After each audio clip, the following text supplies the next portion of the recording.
आज आप लोगों को टेंस की कहानी बिल्कुल मुंह जमानी, बिना ब्लैक बोर्ड के टेंस समझाते हैं। ध्यान से समझने का प्रयास करोगे तो अच्छे से समझ जाओगे।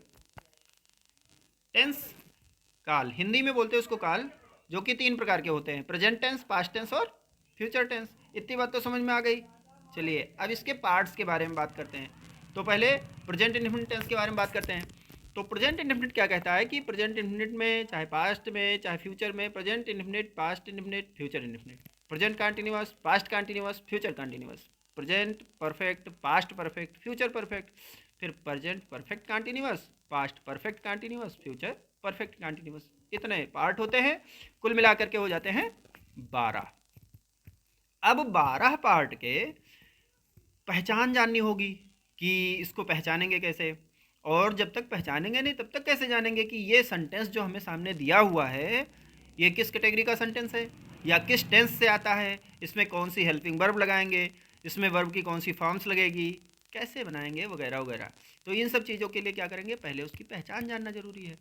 अब भैया आते हैं पहचान पे।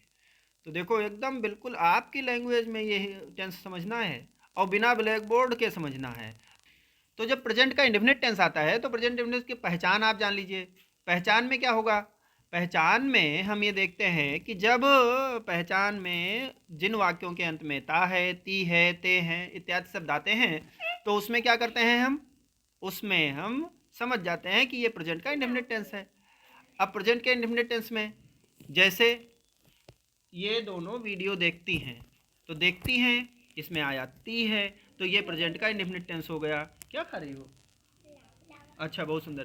तो बोलना नहीं है।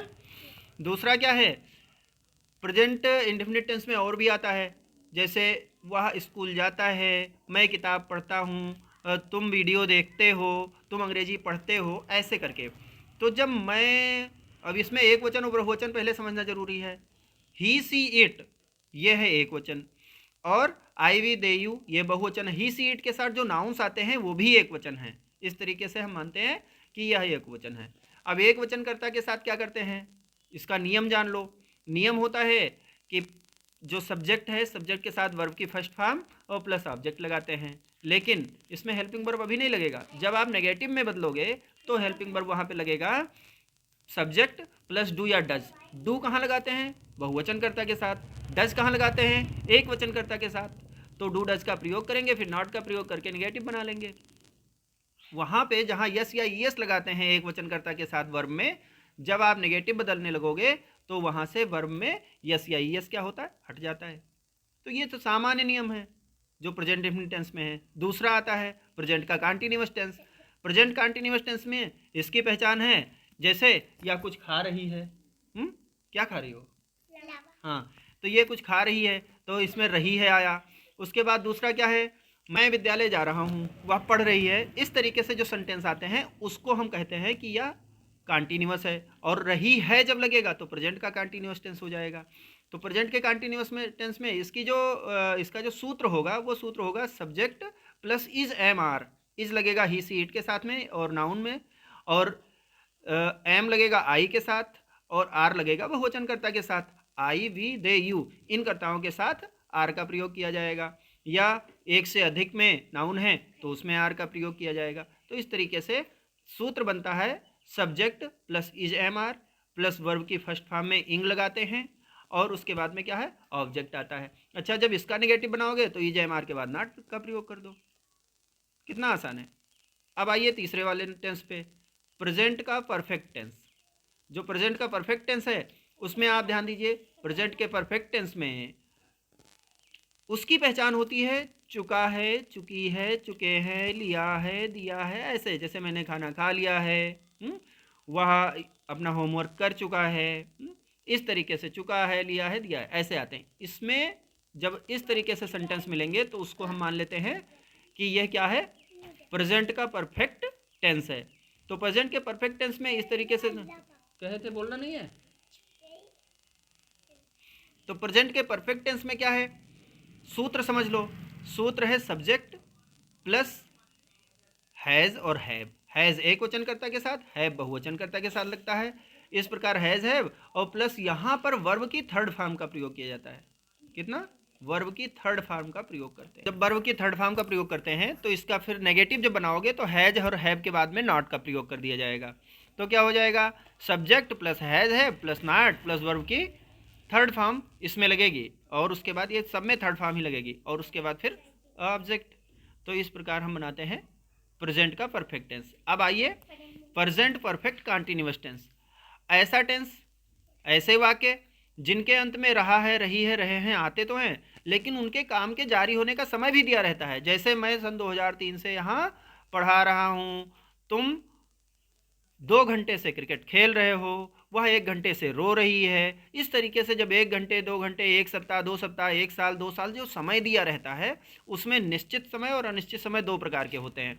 तो निश्चित समय के लिए सिंस का प्रयोग करते हैं और अनिश्चित समय के लिए फॉर का प्रयोग करते हैं। तो हम ये ध्यान दे सकते हैं यहाँ पे कि इसका जब सूत्र बनेगा, इसका सूत्र बनेगा सब्जेक्ट प्लस हैज हैव लगना है, लेकिन इसके साथ बीन लगता है। Has been, have been, has been एक वचनकर्ता के साथ, हैव बीन बहुवचनकर्ता के साथ, प्लस वर्ब की फर्स्ट फॉर्म में आईएनजी और प्लस ऑब्जेक्ट। इतना तो क्लियर हो जाएगा, लेकिन इसमें और जुड़ेगा, फिर सिंस फॉर जुड़ेगा निश्चित और अनिश्चित समय के लिए, और फिर उसके बाद में टाइम, लास्ट में टाइम जरूर लिखना होता है। For 3 year, since 2, since morning, since evening, इस तरीके से करके हम सिंस फॉर का प्रयोग करके और लास्ट में टाइम जोड़ देते हैं। तो ये तो होगा परफेक्ट कॉन्टिन्यूअस टेंस। ठीक है, अब आइए पास्ट में। तो पास्ट का इंडेफिनिट टेंस, उसका सूत्र क्या होगा, पहले उसकी पहचान सुन लीजिए। पहचान में होता है जिन वाक्यों के अंत में ता था, ती थी, ते थे, या वो वाक्य का अंत आ, ई, ए से खत्म हो। तो जैसे वह स्कूल जाता था, मैं घर गया, गया का आ जो है लास्ट में आ वर्ड उस पर मात्रा पे खत्म हुआ। वह घर गई है, मैंने पढ़ा, नौकर बाजार गया। इस तरीके से सेंटेंस जो आएगा वो होगा पास्ट का इंडेफिनिट टेंस। और इकलौता ऐसा सेंटेंस जिसमें वर्ब की सेकंड फॉर्म लगती है, इसका सूत्र जब होता है सब्जेक्ट प्लस वर्ब की सेकंड फॉर्म प्लस ऑब्जेक्ट। ये तो हो गया अफर्मेटिव। नेगेटिव जब इसका बनाओगे तो नेगेटिव जब हो जाएगा इसका subject plus did not, did not सबके साथ लगेगा चाहे वो एक वचन हो या बहुवचन, प्लस वर्ब की फर्स्ट फॉर्म और उसके बाद ऑब्जेक्ट। ये ध्यान रखना कि जब नेगेटिव बनाओगे तो वर्ब की फर्स्ट फॉर्म हो जाएगी, इतना ध्यान रखना होता है। फिर आ जाइए आप पास्ट के कॉन्टिन्यूअस टेंस में। इसकी पहचान होती है जिन वाक्यों के अंत में रहा था, रही थी, रहे थे आदि शब्द आते हैं, वह पास्ट का कॉन्टिन्यूअस टेंस कहलाता है। ये बहुत ही ईजी है। इसमें subject plus was were, was लगता है एक वचनकर्ता के साथ और वियर लगता है बहुवचनकर्ता के साथ। तो ये हो जाएगा subject plus was were plus verb की first form plus ing plus object. तो इस प्रकार क्या करेंगे, ये हमारा सेंटेंस पूरा हो जाएगा। इसका जब नेगेटिव बनाओगे तो वाज बियर के बाद नॉट का प्रयोग कर दो, और इंट्रोगेटिव बनाते समय हेल्पिंग वर्ब बाहर कर लो, या कोई क्वेश्चन वर्ड बीच में आ रहा है तो उसको बाहर करो, फिर हेल्पिंग वर्ब, फिर सब्जेक्ट, और उसके बाद में जैसे बनता है सेंटेंस बन जाएगा। अब आ जाइए पास्ट के परफेक्ट टेंस में। पास्ट का परफेक्ट टेंस में जब आता है तो इसकी पहचान होती है जिन वाक्यों के अंत में चुका था, चुकी थी, चुके थे, लिया था, दिया था आदि शब्द आते हैं। लेकिन इसमें क्या होता है पास्ट के परफेक्ट में, इसमें दो कार्यों का एक साथ होना पाया जाता है कभी कभी। जैसे मेरे आने से पहले वह घर जा चुका था, अध्यापक के आने से पहले बच्चे कमरे में आ चुके थे, मेरे स्कूल पहुंचने से पहले घंटी बज चुकी थी। ऐसे करके जो सेंटेंस आएंगे उसमें हम ये मान लेंगे कि ये पास्ट का परफेक्ट टेंस है। इसमें जब है जो काम पहले खत्म हुआ, जैसे मेरे आने से पहले वह जा चुका था, तो पहले क्या हुआ काम, पहले वह जा चुका था, तो पहले उसका टेंस बनाइए पास्ट के परफेक्ट टेंस में। तो वह जा चुका था, ही हैड गॉन।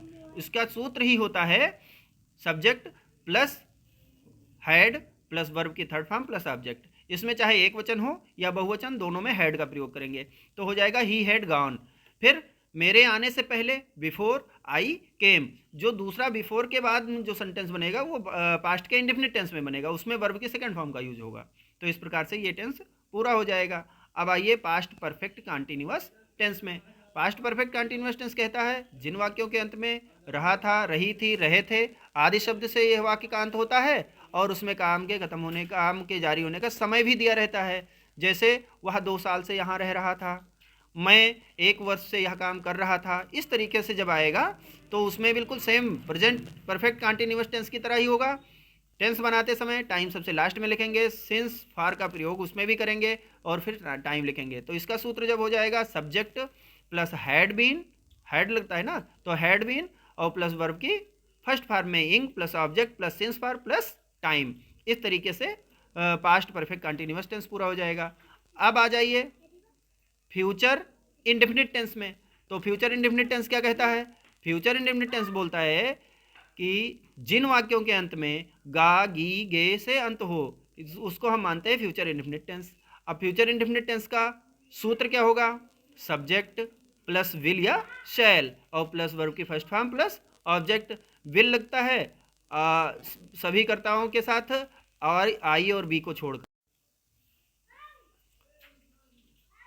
आई और वी के साथ सेल का प्रयोग, बाकी सभी कर्ताओं के साथ विल का प्रयोग किया जाता है। तो इसका हो जाएगा सब्जेक्ट प्लस सेल या विल प्लस वर्ब की फर्स्ट फॉर्म प्लस ऑब्जेक्ट। जैसे वह घर जाएगा तो हो जाएगा he will go to home. अगर यही होता कि वह घर जाएंगे तो इसका हो जाता they will go to home. अगर मैं घर जाऊंगा तो I shall go to home. I और वी के साथ सेल, बाकी सबके साथ विल का प्रयोग। अब आइए फ्यूचर कंटिन्यूअस टेंस में। फ्यूचर कंटिन्यूअस कहता है जिन वाक्यों के अंत में रहा होगा, रही होगी, रहे होंगे आदि शब्द आते हैं वो होता है फ्यूचर कंटिन्यूअस टेंस। इसकी पहचान क्या होती है आपको बता ही दिया गया। सूत्र क्या होता है? Subject plus shall will plus be plus verb की फर्स्ट फॉर्म में इंग और प्लस ऑब्जेक्ट। जैसे वह घर जा रहा होगा तो हो जाएगा he will be going to home. इस तरीके से और जब इसका नेगेटिव बनाओगे तो हो जाएगा विल और बी के बीच नॉट का प्रयोग हो जाए, will not be, he will not be going to home. इस तरीके से ये फ्यूचर कंटिन्यूअस टेंस बन जाएगा। फिर आते हैं फ्यूचर के परफेक्ट टेंस में। फ्यूचर परफेक्ट टेंस कहता है जिन वाक्यों के अंत में चुका होगा, चुकी होगी, चुके होंगे, लिया होगा, दिया होगा आदि शब्द आते हैं उनको हम future continuous tense, future perfect tense बोलते हैं। तो फ्यूचर परफेक्ट टेंस का सूत्र जब होगा तो हो जाएगा आई जो सब्जेक्ट और सब्जेक्ट के बाद में will shall plus have plus verb की थर्ड फॉर्म और प्लस ऑब्जेक्ट होगा। अगर इसमें भी दो कार्यों का होना पाया जाए कि मेरे आने से पहले वह जा चुका होगा तो जो पहले काम होगा उसको बनाएंगे, जो पहले समाप्त होगा काम उसको बनाएंगे फ्यूचर के परफेक्ट टेंस में, और जो बाद में समाप्त होगा काम बिफोर लगा करके उसको बनाएंगे पास्ट के इंडेफिनिट टेंस में। तो वो बाद वाला काम पास्ट के इंडेफिनिट टेंस में ही बनेगा। अगला टेंस जो आएगा वो है फ्यूचर परफेक्ट कंटिन्यूअस टेंस। ये 12वां है, लास्ट है। तो इसमें हो जाएगा जिन वाक्यों के अंत में रहा होगा, रही होगी, रहे होंगे आदि शब्द आते हैं तथा कार्य के जारी होने का समय दिया रहता है उसको हम बोलते हैं future perfect continuous tense. Same ऐसे जैसे पास्ट और प्रेजेंट का परफेक्ट कंटिन्यूअस टेंस ऐसे इसमें भी। इसमें सूत्र क्या होगा? सूत्र होगा इसका जैसे वो 2 घंटे से यात्रा कर रहे होंगे। अब 2 घंटे से यात्रा कर रहे होंगे, समय 2 घंटे दिया हुआ है, यात्रा कर रहे होंगे, तो इसका हो जाएगा subject plus will have shall है प्लस बीन लगेगा। इसमें भी subject plus will have shall है प्लस बीन प्लस वर्ब की first form plus ING plus object plus since for plus time. इस तरीके से क्या करेंगे, इसका भी हम सेंटेंस बना लेंगे। जैसे वह 2 घंटे से यात्रा कर रहा होगा तो इसका हो जाएगा he will have travelling for 2 hours. इस तरीके से ये सेंटेंस बनाएंगे। तो 12 टेंस के पहचान और उसके सूत्र जो जिस सूत्र के अनुसार उसका अनुवाद करेंगे वो बताया गया है। वीडियो अच्छी लगी हो तो लाइक करें, शेयर करें, सब्सक्राइब करें A to Z PK channel को। Thank you. Best of luck for exam, board exam. Thank you.